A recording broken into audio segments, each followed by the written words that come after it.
Hello and welcome to a little mini series of me. I'll call it counter rants. I'll call it counter rants because that's basically all it's gonna be.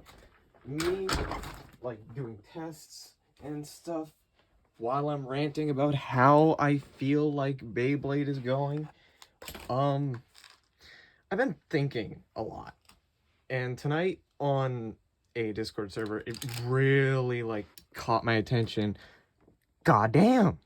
Beyblade X feels greedy. But no, I won't be just talking about Beyblade X. I'll also be talking about some of my grievances with Burst and how it was handled. So I guess you could call this Burst Meta Ruined, or counter rants about Burst Meta and Beyblade X. I'll start with the Beyblade X part though. So I've got to talk about this. Beyblade X has felt rushed. In my personal opinion, it's felt rushed. As somebody who knows how these metals work, you do not want a high speed, high impact level generation built with Zemek. Zemek is, for those of you who don't know, a zinc and aluminum alloy that Takara Tomy uses. Now, it's pretty good when you're not having when you're having normal battles. The issue comes in when you have high speed, high stress, high force impact. Zemek is not good with that.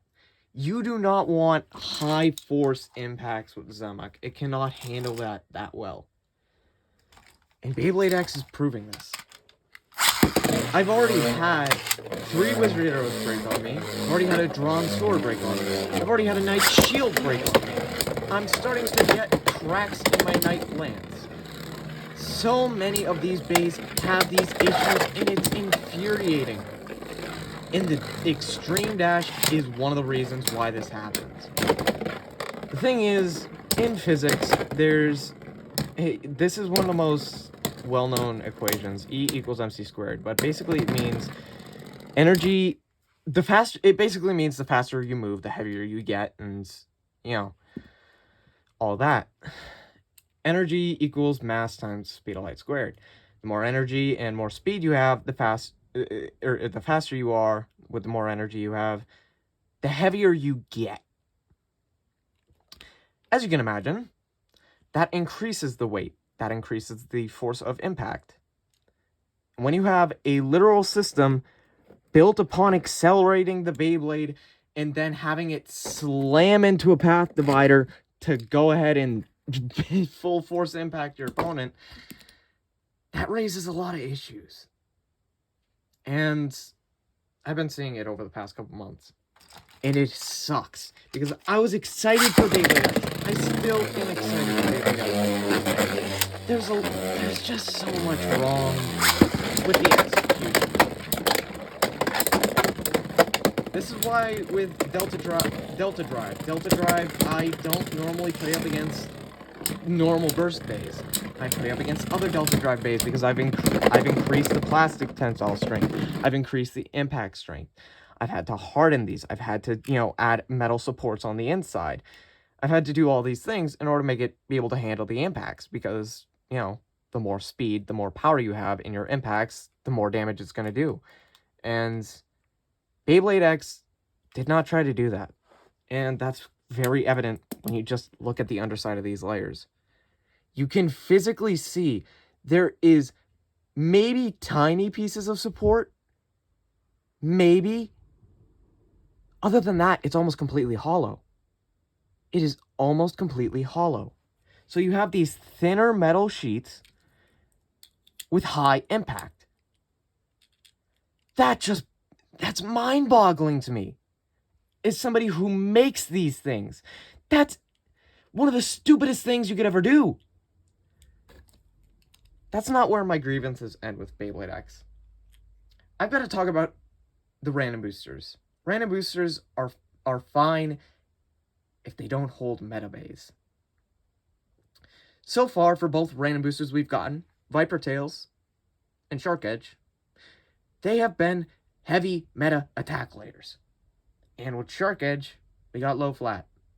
Granted, Shark Edge has now come out in the triple sets, but that doesn't make up for the fact that in the beginning, when we could only get this from random boosters, it was a highly needed meta attack bay if you wanted to survive. That is not a great use of a slot. Random boosters, in my opinion, could have worked like this. Have them be completely optional bays, random parts, have the layers be, you know, re-releases of the original layers. Have them maybe... you don't even have to do this. You don't even have to add, like, additional supports. You don't even have to make, you know, upgraded versions of the, you know, durability. You can just have the stickers replaced with manga bays. And you could have the prize bay be like, I don't know, Hawk Arrow. Boom. You have an optional random boosters that gives collectors what they want, while it not locking a bay that is mainly important to the storyline. It is, and doesn't lock a bay that is also going to end up being, you know, meta competitive. It doesn't lock them. It doesn't lock bays, which feels cheaty. That isn't where my grievances end with Beyblade X, though, and the random boosters. In Beyblade vs. Sparking, we got introduced to Takara Tomy changing the prize bay rates. It used to be 1 out of 8. It used to be 1 out of 8. So far from Shark Edge, I've seen it be around 1 out of 9. When there is... Oh, I don't know. Let me check the box again. 6 bays. Sparking did this. Sparking was the first to start this. It is not my proudest moment to admit it took me 14 random boosters to get infinite Achilles. A lot of people had the same issue. It's not just infinite Achilles, though. It is other prize bays post-sparking as well. That is not what you want. And the worst part is, you're locking these bays behind a legitimate paywall. It's either you gamble, or you shell out the cash to get a full set. Or shell out the cash to buy the prize bay, which, as we've seen from scalpers, they can do a lot with. For example, another good example of, you know, scalping infinite Achilles. It would cost you about $200 to $300 if you wanted new. Thankfully, we got the Pro Series version, which is actually my main right now. It is incredibly good quality. Ever since it got released, or hell, even revealed, the price has been dropping. Shocker. As soon as the bay got unlocked from being in a random booster, the value goes down. And you want to know something crazy? This is a previous main character's bay. And they lock it behind a set. They lock it behind a random booster. I'm sorry. I should use proper terminology because I can guarantee you people are going to be like, oh, but counter, you mean you said this? No. Because trust me, I've already had people try to do that. This community... This brings me on to my next point. The community. The community loves to complain about Burst Competitive. They love to say it. Burst Competitive was ruined. It's so, you know, stamina heavy. It's so this, it's so that. What's the community that peddled these combos? The Burst community. The Beyblade community. I mean, we had Wind and BDR released not even a full month apart. And we don't ban them? We have a physical, better version of Maximum Garuda where you can interchange the teeth on it so it can have a burst stopper. And then we get BDR, possibly the best defense stamina hybrid driver ever. And we leave it in competitive? Let's look at previous examples. Maximum Garuda. Maximum Garuda had a lot less options and was significantly weaker in the end. And we banned it. Even without bearing, we banned it. What was stopping us from banning BDR? Banning Wind? The community loves to peddle this. It's Takara's fault. They gave us these spam heavy parts. What is the community that used and abused them to the limit? To the point where the own community itself that did this was sick of it. They were sick of it. You chose your cake and you ate it. You don't get to switch cakes mid-eat.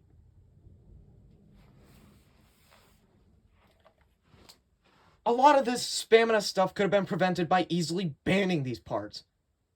Very easily. Hell, I've taken it upon myself to ban BDR, Wind. I'm gonna be banning bearing dash. I'm gonna be banning bearing Mobius. I'm gonna be banning a lot of these bearing drivers. I'm gonna be banning Dynamite plus F. That way attack types have a goddamn chance.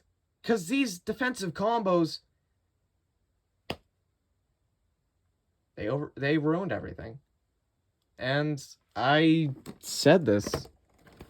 I mean, if you look at my early videos on my channel, you will see I prioritized fun over competitive. I mean, look at my custom stadiums. God, I miss those. I miss those days where I made these bays to be like, you know, OP, but the fun OP. Like, they have these cool gimmicks, they have these cool systems, they have these cool whatever. But it's not defensive. It's normally not defensive. It's all about attack. I've had to lift up attack in my own tournaments, and still it struggles. When in the first place, we shouldn't have even needed competitive, modded parts to be able to handle Takara Tomy released defensive parts. Which, honestly, I really do think that it's also on the community that the burst competitive scene was ruined. And I know I'll get hate for that. I know I'll get hate for that take.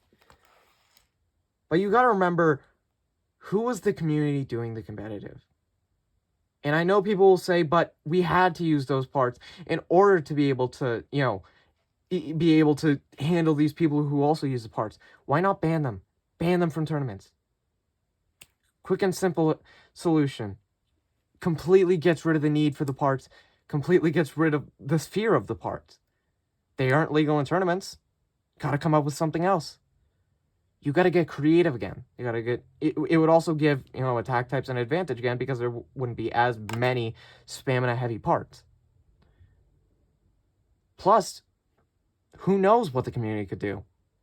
They could find a completely new attack combo that wouldn't have been thought of in this new competitive.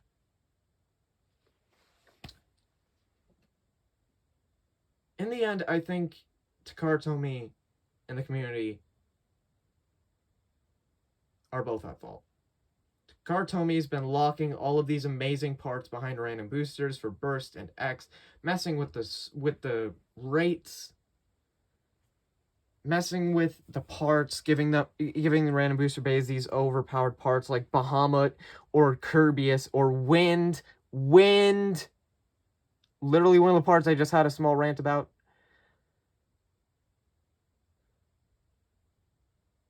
And we allowed it. We welcomed it. We didn't even ban the parts that we claimed we hated. And damn. If that doesn't just scream hypocrisy, or, like I said earlier in the video, picking your own cake and not being happy with it, I don't know what does. We did it in the past. We banned all these overpowered defensive parts so that way attack could, run free as well. Why not do it again? Why couldn't we have? It would have solved a lot of issues. Would have made a lot of people happy. Would have made a lot of people unhappy. True. Let them make their own rules. Let them play on their own. Let them, use these spamina combos on their own, but not have them overrun the tournaments. And with Beyblade X, all the durability issues, A lot of them could have been solved by changing materials, adding more supports, or hell, I hate to say it, remove the extreme dash. Beyblade X could have been fine without the extreme dash, and I hate to say that, because the extreme dash is awesome. But if it's going to be causing these accelerated issues, I don't want it. Because a broken Beyblade is not a Beyblade. It's just a heap of junk. We gotta remember this community is built off of legitimate toys. Why can't we just have fun? And also, can we stop going after people just for having a different opinion? Dear God.